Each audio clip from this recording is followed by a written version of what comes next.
फिर बहू की जरूरत ही क्या है। आज अनुज का छोटा भाई राघव आ रहा है। अनुज और नमिता की शादी 3 महीने पहले हुई थी। राघव भाई की शादी होते ही तुरंत दिल्ली चला गया, क्योंकि शादी की तैयारियों में उसके काफ़ी प्रोजेक्ट रह गए थे और इंटरनल भी शुरू होने वाले थे। एग्जाम के बाद उसकी छुट्टियां हो गई है तो घर आया है। पापा जी नमस्ते कहते हुए राघव अपने पापा के पैर छूते हुए घर में प्रवेश करता है। फिर मम्मी के पैर छूते हुए पूछता है, मम्मी, दादी और भाभी कहाँ है। मम्मी कहती है, आ गया मेरा बेटा, खुश रहो। ऋचा दीदी अपने कमरे में है और भाभी किचन में है। अरे नमिता, देखो तुम्हारा देवर आ गया, जरा चाय तो बना दो और एक कप मेरे लिए भी बना देना। राघव नमिता के पैर छूने लगता है तो नमिता कहती है, भैया मैं इतनी भी बड़ी नहीं हूँ, आप मेरे पैर नहीं छुआ करो, पर नमस्ते हाय हेलो चलेगा। राघव फिर भी पैर छूता है, क्योंकि उसकी अपनी भाभी से लगभग रोज ही बात होती थी और नमिता जिस तरह से उससे बात करती है राघव को बहुत अपनापन और अच्छा लगता है। नमिता चाय और पकौड़े लेकर आती है।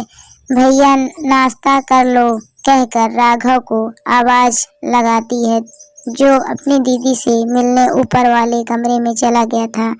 भाभी नाश्ता ऊपर ही ले आओ, मैं और राघव साथ में ही कर लेंगे।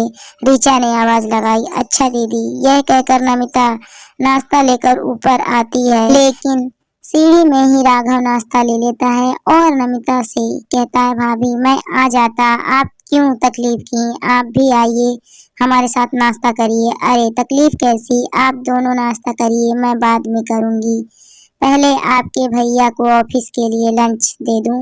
यह कहते हुए नमिता नीचे उतरने लगी, तभी अनुज की आवाज आई, नमिता मेरी शर्ट आयरन नहीं की है क्या, प्लीज आयरन कर दो। अभी करती हूँ, नमिता ने कहा। थोड़ी देर बाद राघव और ऋचा नीचे आ जाते हैं। मम्मी राघव से कहती है, अब तुम बताओ, अभी आराम करोगे या कहीं जाओगे। अनुज, अपने ऑफिस, और तुम्हारे पापा तो दुकान गए। नहीं मम्मी, मैं अभी कहीं नहीं जाऊंगा, मैं घर पर ही रहूंगा, आपसे, भाभी से और दीदी से बातें करूंगा। मोबाइल पर चाहे जितनी बातें कर लो, मगर सामने बैठकर बात करने से ही मन भरता है।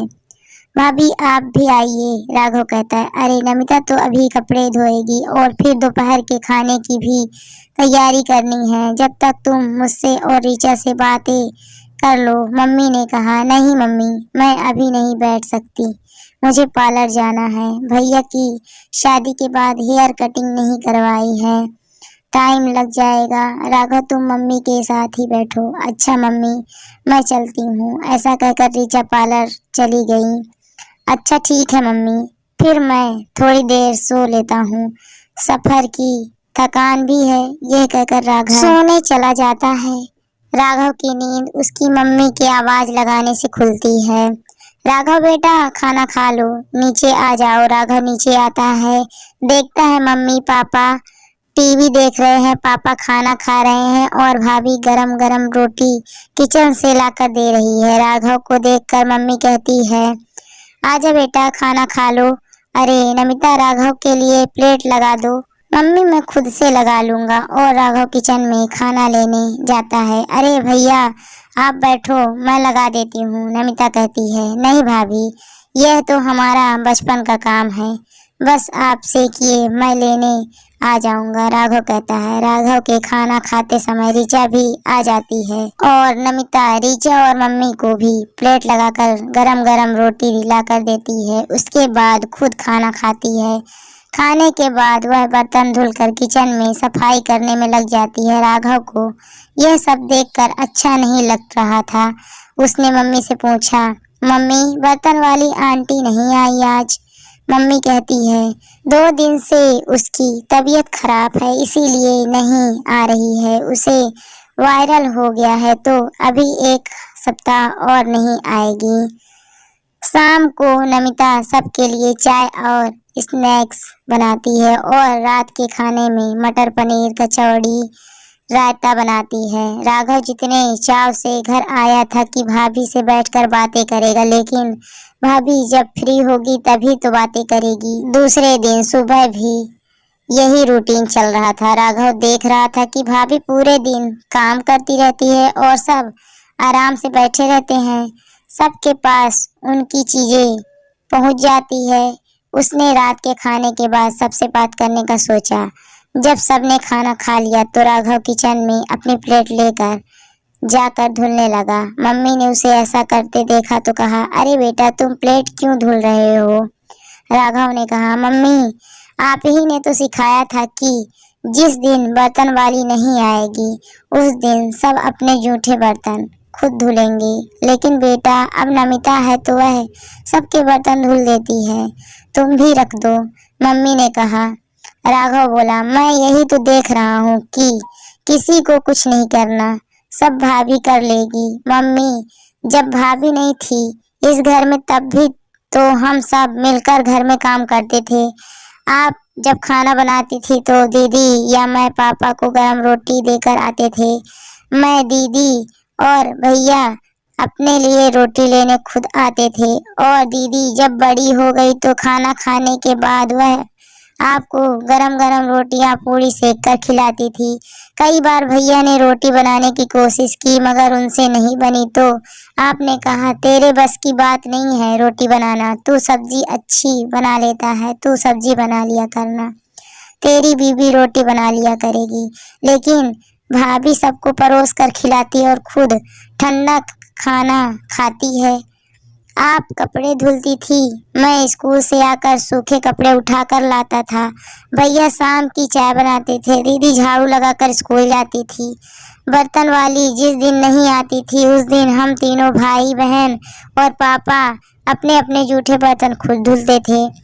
ऐसे ही सारे काम मिलजुल कर करते थे। कभी कभार हम में से जिसके पास भी पढ़ाई के अलावा एक्स्ट्रा टाइम होता था तो कोई भी काम हम तीनों आपके साथ करा लेते थे। लेकिन अब भैया अपनी छोटी छोटी चीजों के लिए भाभी पर निर्भर हो गए हैं। दीदी को भी अपने कमरे में खाना चाहिए, भाभी की मदद करना तो दूर की बात है। नमिता सब देख सुन रही थी। वह राघव को रोकना चाह रही थी लेकिन कुछ हिम्मत ही नहीं हुई। मम्मी कहती हैं, बहू का काम घर संभालना होता है, मैंने भी संभाला था। हाँ माँ, घर संभालना होता है पर बाकी लोग का काम मदद करना भी होता है, राघव ने कहा। मम्मी कहने लगी, जब तक तुम्हारे चाचा और बुआ की शादी नहीं हुई थी तब तक मैं ही अपने सास ससुर और सबका काम करती थी। हमने कभी भी नमिता पर किसी काम के लिए जोर तो नहीं दिया है, उससे कभी भी बुरा भला नहीं बोला और उसने भी कभी ऐसा जाहिर नहीं किया कि वह परेशान हो रही है। और अगर बहू काम नहीं करेगी तो बहू की जरूरत ही क्या है? क्या बहू की जरूरत सिर्फ काम करने के लिए होती है? नहीं माँ, बहू की जरूरत परिवार की जिम्मेदारी संभालने के लिए होती है। जैसे कि परिवार के सभी सदस्य की जिम्मेदारी होती है वैसे ही भाभी ने भी कभी कुछ नहीं कहा है। मैं तो सब देखकर ही कह रहा हूँ। जब हमारा नया घर बना था तब आपने हम सबको समझाया था कि घर सबका होता है, इसीलिए घर का काम भी सबका होता है। अगर सब अपनी थोड़ी थोड़ी जिम्मेदारी निभाएंगे तो घर संभालने वाली गृहिणी को अच्छा भी लगता है और वह स्वस्थ मन से घर संभालती है, जिससे घर में अगर कोई बीमार पड़ता है या मैं बीमार पड़ती हूँ तो तुम सबको घर संभालने में कभी भी और कहीं भी परेशानी नहीं होगी। मम्मी आपने तो हम सबको जिम्मेदार बनाया था पर आप भी अपनी जिम्मेदारी भूल गई हैं।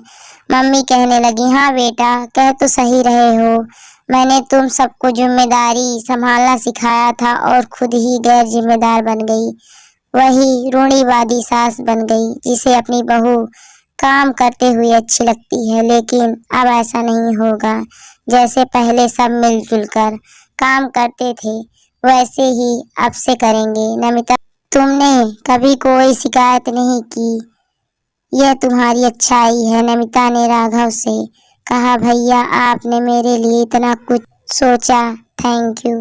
दोस्तों अक्सर ज़्यादातर घरों में ऐसा होता है कि घर के काम की जिम्मेदारी, सारी जो जिम्मेदारी होती है बहू के ऊपर आ जाती है।